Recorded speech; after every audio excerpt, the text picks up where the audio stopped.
Hello, hello, hello, people. Welcome back to the MUFCMPB channel. You know, it's Christmas time. Everyone likes a bit of time off.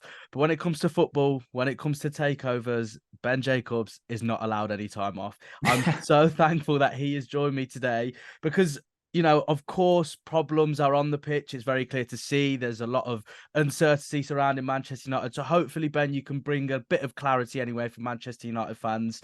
Firstly, I hope you're very well, of course. I can imagine how busy it's going to be in the next couple of days or weeks, given how busy it's been for you in the last few months and stuff like that. So we'll get straight into it, Ben. Talk to me. Why is this Ratcliffe deal taking so long? And when can we expect an official announcement? Well, I'm sure from a fan perspective, there is that feeling that it's taking too long. I think that's also down to the fact that throughout this process, the vast majority of Manchester United fans have wanted the Glazers out and therefore a full sale, or at least a sale of the 69% of the Glazers' shares. So when something takes place so publicly and it is also very complicated from a negotiation, a legal and a logistical standpoint, I think it's very normal that a time-consuming process would be the end result, with some shifting deadlines as well. So on the one hand, yes, there was a hope, even at one point, an expectation that we would get an announcement during the international break and before Thanksgiving. That's now shifted to, at the time of recording, early next week. And Mark Kleinman at Sky broke that story. I have been able to confirm that early next week is the new timeline for an announcement. And then after that, you've got the completion process as well.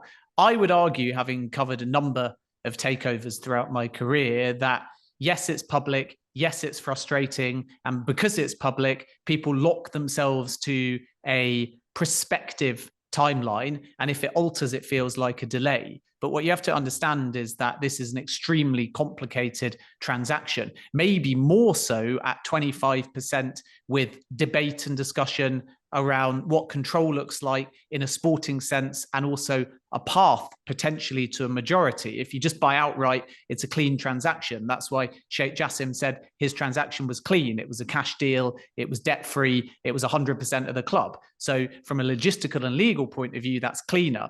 As soon as you start saying, I'm going to get into bed with the Glazers, I'm going to buy 25%, I'm going to discuss potentials, which we know from previous iterations of the deal, a put and call and a path towards either the 69% or 100% of the club, immediately you give yourself headaches. Immediately there's legal and logistical problems. So it is a massive sale, and you have meticulous decision makers in the form of the Glazers, and lawyers need to do their work. And the irony in all of this, I've said it before and I'll say it again, is most takeovers take time. And that is around 9 months. And I think I said it the last time I came on this show, a takeover is like having a baby. It takes about 9 months. It can come a bit earlier, it can come a bit later. But standard is around 9 months to potentially, if we move away from the baby analogy, a year. And as a result, if you only look at the timeline plus the complexity of the deal, it's not so much delays as normal negotiation and normal legal and logistical hurdles. But because it's taken not only longer than the fans want it to, but played out so publicly, that's why I can understand why many people feel like it's just delay after delay after delay. But I am told again this morning by sources, as I have been for about a month, that it is a matter of when, not if. I think that will certainly bring somewhat of clarity to Manchester United fans. And as I say, you know, I think a lot of circumstances and situations are always amplified, aren't they, with what's going on the pitch. You know, if Man United were playing really good football, they were really successful, they were at the top end of the league rather than the middle to the bottom end of the league, then I don't think there'd be so much, or at least as much scope on this potential takeover. But unfortunately, that's the times that we find ourselves in. You know, as I say, people are looking for big drastic changes, and I don't think they become any bigger than really a potential takeover. So obviously, as you've said there, you know, it's a matter of time, really, until Sir Jim Ratcliffe's official name is above the door at Manchester United, somewhat, even with a 25% stake capacity. But I just wanted to really delve into certain individuals that he's going to be, you know, implementing within his structure at Manchester United. Obviously, Jean-Claude Blanc is a name, Paul Mitchell as well. I just wanted to know from your side of things, Ben, and obviously your incredible sources, are these names that are concrete, or are these just a sort of consideration, if you like, at this stage?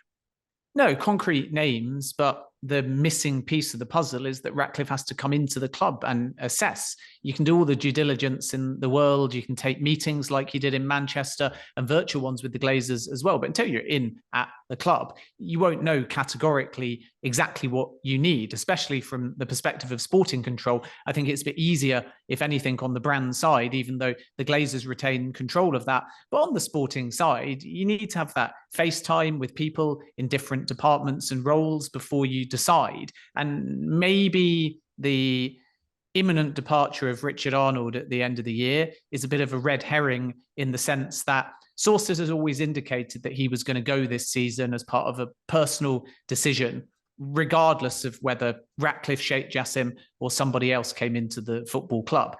And because that was announced, I think that it's catalyzed this feeling of wholesale changes are coming. And they might well, but it doesn't mean they're going to happen overnight. And the learning from the Chelsea takeover is if you make too many changes too quickly without a clear plan and transitional period, then you can leave yourself a bit thin. And also those coming in cannot all understand the culture of the football club because too many have left that could maybe guide them.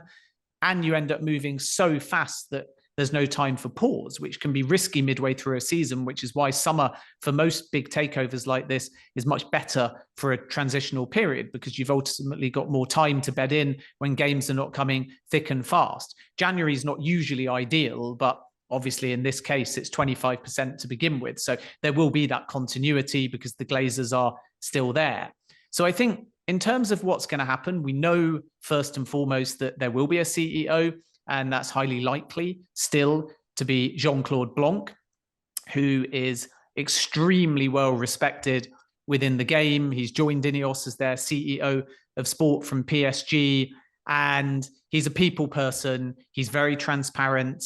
He's a tough negotiator when he needs to be. He's got business acumen, and he will not be afraid to come into Manchester United, and if he needs to, rock the boat at a foundational level. So as a driving force, he is going to be very important. I would actually argue more so than Ratcliffe. This whole thing's been spoken about as Ratcliffe, the Manchester United fan, using some of his personal funds on top of buying the club with Ineos. And yes, he is the face. But actually on a day-to-day level, Ratcliffe will still fly around and do his other business deals. He's very hands-on. He's not going to drop everything for Manchester United. Jean-Claude Blanc more likely will. So I see him as being more important than Ratcliffe if we're talking about actually facilitating all of this change and policing it on a day-to-day level. With the sporting director, it's a little bit different. And first of all, when Ratcliffe comes in, he'll need to think of structure before personnel.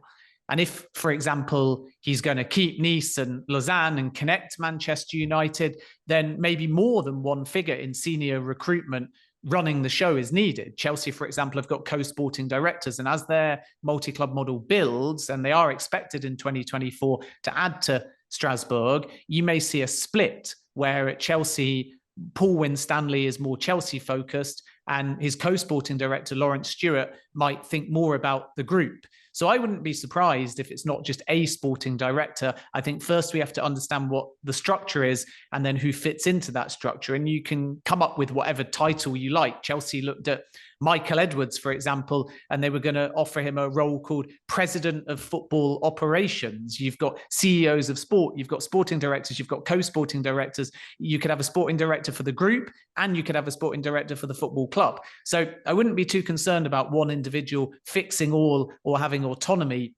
because in the kind of model that Ratcliffe is trying to build, it's that freedom to challenge that's more important than any individual one title or position within the hierarchy. So we know, for example, that Alex Ferguson's got a great relationship with Dougie Freeman. He's another name that has been linked and considered. There could be co-sporting directors. Paolo Maldini is also in the frame too. And that tells you one key point, that nothing is decided because Ratcliffe wants to come in first and make maybe a small change at executive level, which could be Blanc first, then assess. And as I've reported many, many times, it's going to be, I would say, a couple of months, maybe even around 100 days of a strategic review.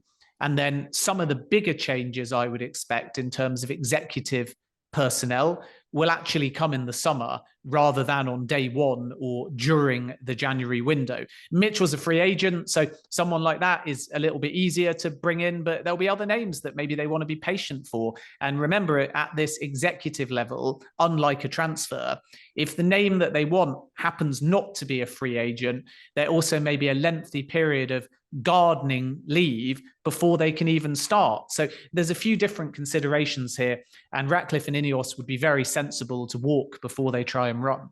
Yeah, absolutely. But unfortunately, I think Manchester United fans want Ratcliffe to run a marathon and then some. So it's a very difficult position, I think, for someone to come into a club where there's such desperation, isn't there, for big change and big change quickly. You've obviously mentioned in this podcast that we've done already, Ben, that it could potentially take a couple of months, really, for obviously Ratcliffe to do his due diligence in terms of identifying exactly where he believes, the club really needs some improvement in whatever capacity that may be.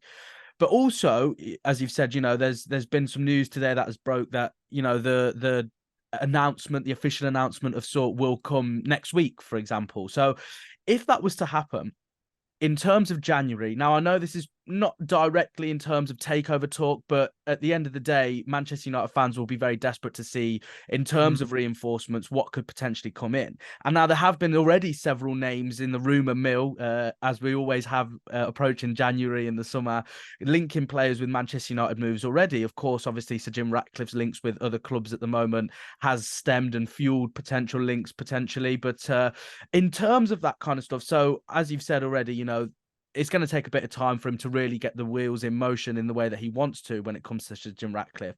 But what can January look like? Of course, even if Ratcliffe is announced as a partial owner of Manchester United, how will that impact January, if at all? And can Man United fans expect any signings, if at all, through the door?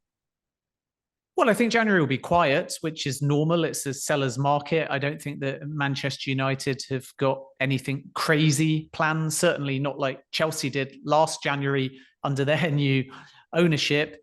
And outgoings are going to be important in my view. And this is why when there's Saudi interest, it can be quite beneficial. Sancho, for example, my understanding is he doesn't want to go to Saudi Arabia. Al Ittifaq were the club that bid originally. And as I exclusively reported at the time, they made a superficial inquiry and they were told, if you want him on loan, then it's a 50 million obligation to buy. And that was out of their budget because not all of these Saudi clubs are PIF controlled or have got these deep pockets. And now a lot of their quotas are full. But regardless of that, that number was either intended as a wake-up call to Sancho to see whether there was any chance of repairing the situation and motivating him, or it's accurate. And that is what Manchester United want. And if you loan Sancho to Juventus, and if you do it, and for example, you pay still a proportion of his wages, then you do factor in the player and his welfare and where he wants to go, but you don't solve anything financially to allow you to move in the market. And what people have to understand about these Saudi deals is it's not just about getting a number. It's also the fact they come with excellent payment terms, usually to the seller. And that means you can move a little bit more freely in the market. I think Liverpool would never have been able to make that surprising 100 million plus offer for Moises Caicedo had they not sold Henderson, Fabinho to Saudi Arabia. And the reason for that is because even though the fees were not astronomical, again, the payment terms were very preferable. So you can move more instantly in the market. Now, the irony with Manchester United is there are a lot of fees in inverted commas out there on the table that they might have thought that they could get to allow them to move in January and the summer that they don't now want. Harry Maguire, Scott McTominay. I don't see why Manchester United, given their form and importance to the team at the moment, would want to get rid of them mid-season. But 3-4 months ago, they might have thought, okay, between Maguire, McTominay, potentially Martial, potentially Varane, potentially Casemiro, although with Varane, Casemiro, it's very much no desperation to sell. But if the right offer came in, if something too good to turn down, you'd say, okay, thank you very much. So you add all of those up and you say 100+ million. If we got rid of 3 or 4 of those players, then you move in the market. So again, outgoings are going to be important. But if Manchester United don't have that many outgoings, I don't see how they'll have that many incomings either. So Ratcliffe won't influence things dramatically, partly because of the point I've just made, partly because of financial fair play, and most importantly, because every single club is planning miles ahead. So if Manchester United were waiting for Ratcliffe and waiting and waiting and waiting, and then he comes in terms of sporting control on January the 1st, and then they turn to Ineos and say, what are you going to do? That's terrible planning. And it's equally as bad a sign for Ineos in many ways, because they will know, having already run clubs and done plenty of windows, that you have to respect the plan in place and you have to listen to other people that are already at the club. And again, you have to walk before you run. So this is why I think that Ratcliffe would be very sensible to let the recruitment team do their pre-planned thing in January. If there is any way of supporting financially more so than was first expected, then that might lead to a signing or two. But generally speaking, I think that Ratcliffe's impact recruitment-wise will be in the summer. And this is why I come back to what I said before, which is Ratcliffe doesn't need to rush any higher at executive level or in terms of transfers, because everything is really still more about the summer than it is in January. So if you just ship in even someone that fans would, I think, deem to be a popular appointment like Paul Mitchell, and say, quick, start on January the 1st, because we need you to find us some players to sign by January the 31st. Hurry up, we're desperate. We need to get Champions League football. Run, run, run, run. Then, yeah, you might get that player and everyone might be delighted, but you might realize by February or March, maybe we should have made a different signing. Maybe we should have made a different executive hire. And this, again, is why I think Ratcliffe is going to be very sensible and very patient, even if in January it ends up feeling a little bit underwhelming, which it might. Yeah, absolutely. I think it's, although as we were saying just before we click record on this, Ben, that it seems like the end game. I think the moment that Sir Jim Ratcliffe's announcement is officially made, I think that's when the games will really begin, won't it? In terms of everyone so desperate for big changes and very quickly, as we've said. But I think patience is very key. I think if we've learned one thing in this takeover, this whole ordeal, is patience is a virtue. But I just wanted to really tap into, obviously, your inside knowledge of Saudi Arabia. You know, you do a lot of work for TalkSport amongst other companies for Saudi Arabian information, and I'll let you in a little secret, Ben. You're very well liked at TalkSport when it comes to all of that kind of stuff. So, you know, it's very good, and it's very sort of beneficial, really, for people like me to be able to have the conversation with you. And I think it's nice for Manchester United fans to also hear. And like you said, you know, the Liverpool example was superb in terms of really saving them, in terms of allowing them to have a big budget to really work with. So, you know, there's obviously a lot of discussion at the moment with Rafael Varane. You know, he's a seasoned professional, to say the least, and he's struggling to get into the game. You know, we only saw at the weekend that Luke Shaw was prioritised over him in the starting 11, and he's, you know, by trade a left back. So in terms of what you've heard, is there a bit of fallout in linking it to Saudi Arabia? Would that probably be his only likely destination in terms of ticking all of the boxes when it comes to finances, for the player, a package for the sale as well, and all of that kind of stuff? So would you say that is the way that it's leading for someone like Varane in particular? Because, of course, the game time is not as much as he'd want it to be. No, it's a strange situation, isn't it? Even when there was that injury a few weeks ago, I think it might have been the Luton game, to Johnny Evans, still Rafa Varane was on the bench, and that's continued ever since. And I'm told by sources that the player's not throwing his toys out the pram. He's not desperate to leave Manchester United, which might lean against a mid-season exit. But if the right offer comes in that suits Varane and suits Manchester United, it's a different story. And as you've outlined, what is the right offer? Because you've got to be able to afford the wages. You've got to be able to give him a challenge. He's going to get game time if he leaves, because he wouldn't leave for a club where he was worried about only being a squad player. Otherwise, you stay at Manchester United. So I think Saudi Arabia is a possibility. I'm told that he's on the list for 2024. Now, whether that's mid-season remains to be seen. A lot of people assume every window for Saudi Arabia is going to be like the last one, but I'm told the opposite, that January is going to be reasonably quiet for Saudi deal makers as well. So there'll be some opportunism and they'll try their luck. But more generally, the strategy is hampered slightly by the fact that there's foreign quotas. And many of the teams that could move in January and find a big budget for, let's say, Varane or maybe a Casemiro, they've got their quotas full. So Al Ittihad want a centre-back, and Varane is a name on their list. I still think that summer might be more likely than January, but it will again depend on opportunism, and other clubs will have to let players go before they can bring anybody in. Al Hilal are looking at Casemiro. And when I say looking, I should point out it works very differently. And this is why we see so many links. Clubs draw up a wish list of 3-4 names. There will be some overlap. And then both PIF, if it's a PIF club, and the Ministry of Sport take a final decision.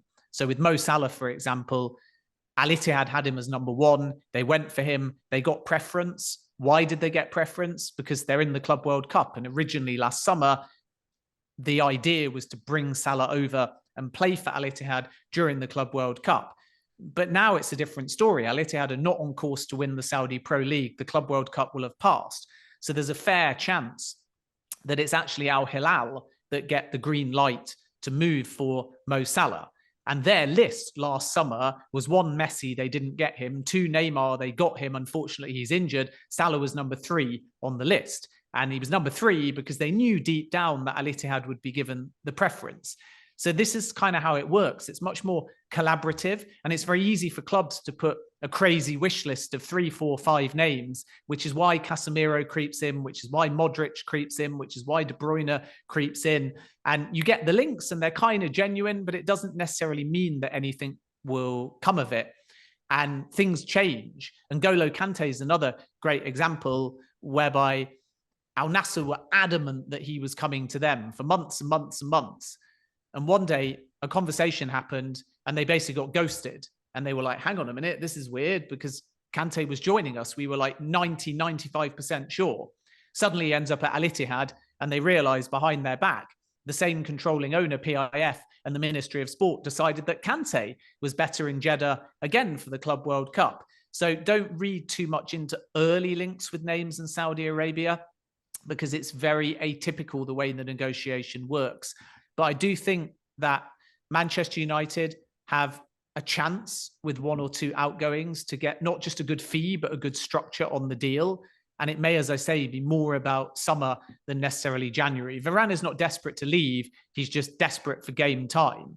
And the other thing as well, which I think is a fair point, even though it's too early to tell at this stage, is just when you get a player like that and they're professional and they're not causing problems behind the scenes in terms of fractions within the dressing room, they can just wait out the situation and train hard and either earn their opportunity during a busy festive period, or if we're being a little bit more cynical and brutally honest, they can wait and see what happens with Ten Hag. Because if another manager was to come in, and I'm not suggesting that Ten Hag being sacked is imminent, but we know he's under pressure. There's a big game coming up against Chelsea. There's a new investor coming in that's controlling the sporting side. If he did get to a situation where at some point in the next few months, the position of Eric Ten Hag was seriously considered and he went, as we've seen with many, many Manchester United dressing rooms, players just wait it out. And you can wait it out professionally. You can go to the other extreme and you can wait it out unprofessionally. But I think Varane falls into the former category. And should a new manager come in, the situation might change overnight for Varane because he's a quality player that I think a lot of people feel should be getting more game time. So behind the scenes, it's quite a complicated situation. And this is why it wouldn't surprise me, unless the right financial offer comes in, coupled with exactly the right offer for the player. I'm not sure mid-season that's Saudi Arabia, but you never know because with Henderson, the money was just too good to turn down. But if that happens, mid-season's possible. But if it doesn't happen, I think it's maybe more likely that it's just reassessed at the end of the season. And then there's too many variables because we just don't know where Manchester United will be, where they'll finish, whether Varane will get game time in the second half of the season, and whether Ten Hag will be in charge. So at this stage, prediction isn't really possible. But what is 100% accurate is that Varane is on that list of potential targets to go to Saudi Arabia. Oh, just when you think we're getting a little bit more clarity on situation, Saudi Arabia just open the door and make everything a little bit more complicated, but I'm sure a lot more fun because I think it's, from a personal perspective, I think it's brilliant how much they're pushing the game over there. So it's as you say, you know, plenty to sort of dissect and digest when it comes to Manchester United. We are running out of time, but I did just want to chuck in a couple of questions from people who have got in touch, obviously, when they found out that you were going to be joining me today. So we'll start with one. I'm sure we'll probably have time for 2, but I'll start with this one. It says, where can we expect Sir Jim Ratcliffe to begin with everything going on at the moment at the club? what will be his port of call when it comes to changes? So where will he start? As we've already outlined, he's got a lot on his plate, poor bloke. But let's say he does come in. Let's say, you know, in quite an ideal world, should we say, he starts work tomorrow morning. In a sort of a hypothetical way, should we say, what would be his main area of focus? Yeah, it's obvious that sporting control is the first focus because that's what he can actually come in and immediately influence. It's a lot harder with the brand. It's a lot harder to get to majority control overnight. So Ratcliffe will do his strategic review, and then the things that he can influence directly without necessarily needing Glazer approval are on the sporting side. So the short answer is foundational change at executive level around recruitment specifically, which will bode well for Manchester United heading into the summer. Then we know that there's 300 million US dollars of personal investment from Ratcliffe. And I would imagine, given it's not enough to start on Old Trafford, and it's unlikely with financial fair play that could just be dumped onto transfers to significantly extend budgets, that will be used for Carrington improvements, that will be used to invest, I'm told anyway, in sports science and data and things like injury prevention, all of which will again address foundational issues at Manchester United. So better training facilities, better sports science, better investment in data, and ensuring that you use as much science as you can to stop injuries. And then from there, once you bring in the executives that I've already mentioned, whoever they may be, you've got a plan and a strategy from the top, backed up by investment in practical things to improve Manchester United in the long term. And that will be the initial focus, I believe. And then from there, we know that Ratcliffe and the Glazers, if they stay, have to address bigger picture things, which include the redevelopment of Old Trafford. I'm still told that Ratcliffe and Ineos prefer redevelopment to building a brand new stadium, but you have to explore all options. And with planning permission and with fan consultation, that takes a lot more time. So sometimes people say, well, how can Sheikh Jassim pledge 1.7 billion debt-free, buy the whole club, and how can Ratcliffe compare to that? And yeah, when you look at it on paper, they're not like for like. But the pledged investment doesn't have to happen in one lump sum. The vast majority of the Sheikh Jassim pledged investment was not on transfers, which is the sexy thing that fans want. It was on the men's team, the women's team, the academy, Carrington, Old Trafford. Ratcliffe long-term is thinking about the same things, but you don't need all of that money up front because, as I've already outlined, if you want to do a stadium redevelopment, as again, Chelsea are finding, and I don't mean to keep bringing up Chelsea, but it's quite a useful model because they've had their takeover. And if you look at what the ownership group have done, if there are any similarities, you can read into timescales from Chelsea. So Chelsea, as a requirement in their takeover, Clear Lake Bowley of the football club, had to, at Abramovich is asking, address the stadium redevelopment or build a new stadium in their pitch. And since then, they've been looking at buying land. They've been looking at options. They're consulting with fans. And by the time they actually get to the point of a plan, will be in 2024 or 2025. And only then do you start really needing to find the money.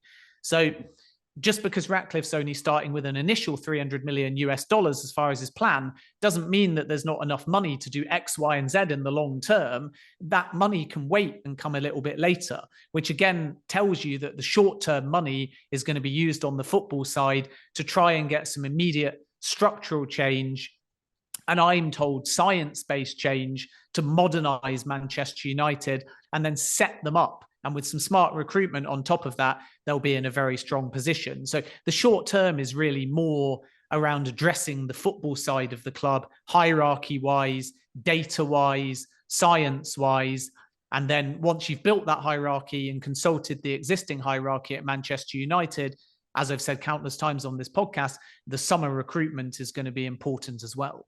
Absolutely. It's honestly, I did think, you know, as football fans, we always put ourselves in that position going, what would I do if I was coming into my football club and the things I'd change? But as I said before today and previously, I wish Sir Jim Ratcliffe the best of luck, because it's going to be a very difficult project. And that ties in nicely to the very final question that we have time for today, Ben. Thank you, as always, for joining me, of course. It's actually, I'm not entirely sure if it's more of an opinion-based or more trying to tap into your sources, but it says here, realistically, how successful can Sir Jim Ratcliffe be? He has so much work to do, and Manchester United fans are already becoming impatient with the lack of knowledge of an announcement. So what I think he's trying to say, I'll build onto that, is at the end of the day, Ratcliffe doesn't have the most amazing track record when it comes to football in terms of the projects that he's been involved in. I wouldn't say they're catastrophic, but they're not exactly pulling up trees when it comes to a Manchester United potential takeover, for example. So realistically, what can we expect from a Manchester United fan perspective of what Sir Jim Ratcliffe can do? And even if Sir Jim Ratcliffe brings in everyone he wants to bring in and implements all the ideas that we've discussed today and previously, how far can that get Manchester United in terms of returning back to the glory of yesteryear? Yeah, it's a good question. It's obviously going to take time. I don't think it's all on Ratcliffe and Ineos either, because they're effectively purchasing 25% in a very nice looking house with a lot of history that everyone's walked by in the past and said, it's beautiful, we'd love to live there. You open up the door and you realize that a massive amount of renovation is necessary. And to renovate, or as I think Ralph Rangnick put it, to do open heart surgery on the club, is going to take time to both do and, in inverted commas, recover from. So you have to be patient. And people will rightly criticize aspects of what Ineos have done with other clubs. But right now, we should point out Nice are second in Ligue 1. They've only lost one game. They've only conceded, I think, 5 goals all season. So obviously, judging depends on what criteria. And it's not going to be overnight.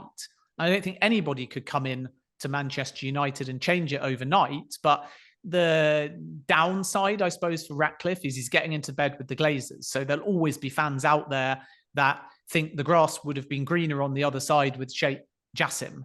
And they can argue that until they're blue or red in the face. And it won't make the blindest bit of difference because Sheikh Jassim is not coming back. But I understand why that will be there as the idealistic counter bid that never happened, that every time anything goes wrong, gets thrown back at the club. Why are the Glazers still there? Why was it not 100% sale? Why was it not debt-free? Why is there not an instant 1.7 billion in pledged investment? Why can we not have the Qatari riches instead of this hybrid structure where the Glazers still stay? And Ratcliffe is in a slightly difficult position because with only 25%, he's not the majority owner of the football club. And there will always be that in the backdrop, at least I think for the next season or two. So Ratcliffe's gauge of success, I think, is to be transparent, to win over the fan base, to say clearly what he plans to do, to outline any eventual path to majority so people understand exactly what they're getting. Because if he walks in and adopts the Glazers' approach of being thick-skinned and not engaging and not saying what he's going to do, then there will always be criticism. If he comes in and says, this is my plan, I'm going to be present, I'm going to be transparent, that's why Blanc, as I've said before, is important, then fans will know what they're getting and they'll understand the process. If it's shrouded in secrecy, it's going to be doomed, I think, from an optics point of view from day one. The other thing as well, in terms of what might happen next, and I've said this many times, we need to differentiate between announcement and completion, which is, I think, a very misunderstood thing within the context of any takeover.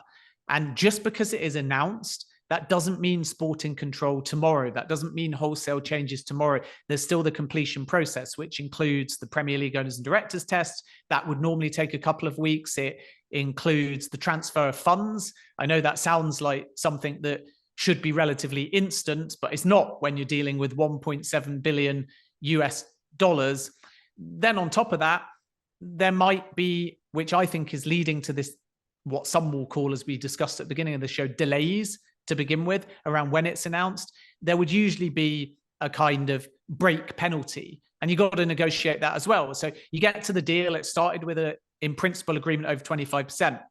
Once you've got all the other aspects, you then have to decide, well, what happens if we commit to this and then one party pulls out, and there would usually be a penalty to act as a deterrent. And from the Glazers' point of view, even though there's no expectation this is a possibility, they'll be arguing, if you fail the Premier League owners and directors test, you've wasted our time. We then won't be able to complete the deal. What happens legally? So you have to discuss all of these things and do so meticulously. And only then can you get to an announcement, because you can't pre-announce it, because Manchester United's there listed on the New York Stock Exchange. It has to be 100% done. It needs board approval, and then you can announce it. Then there's the completion process. Then Ratcliffe can actually get the keys in order to have that sporting control. So when you consider all of these things, you have to understand that it's not going to be an overnight thing.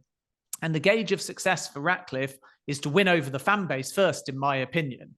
Second gauge is then to outline a clear strategy, which will include recruitment at foundational level and leadership level.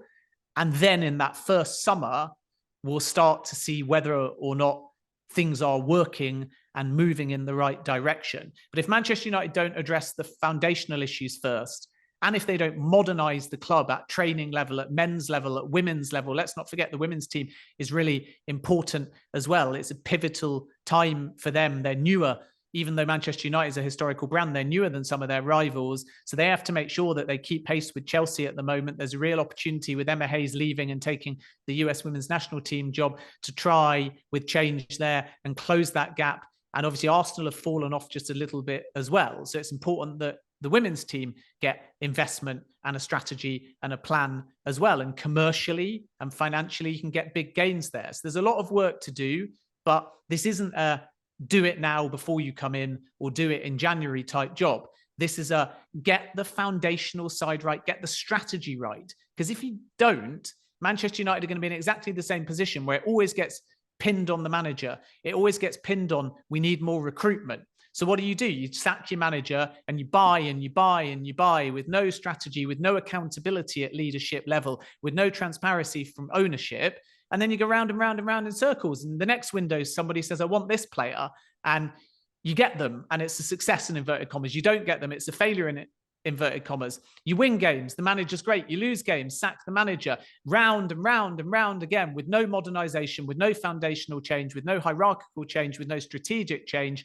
And in the end, it comes back to haunt you because you're papering over the cracks. So I say Ratcliffe's first task is to outline what he's going to do clearly to get the fan base on side, and then to focus on that strategy from top down. Because if it's all around manager and players and football, even though that makes headlines and excites fans, then you're missing the point, which is that Manchester United at the moment is foundationally broken.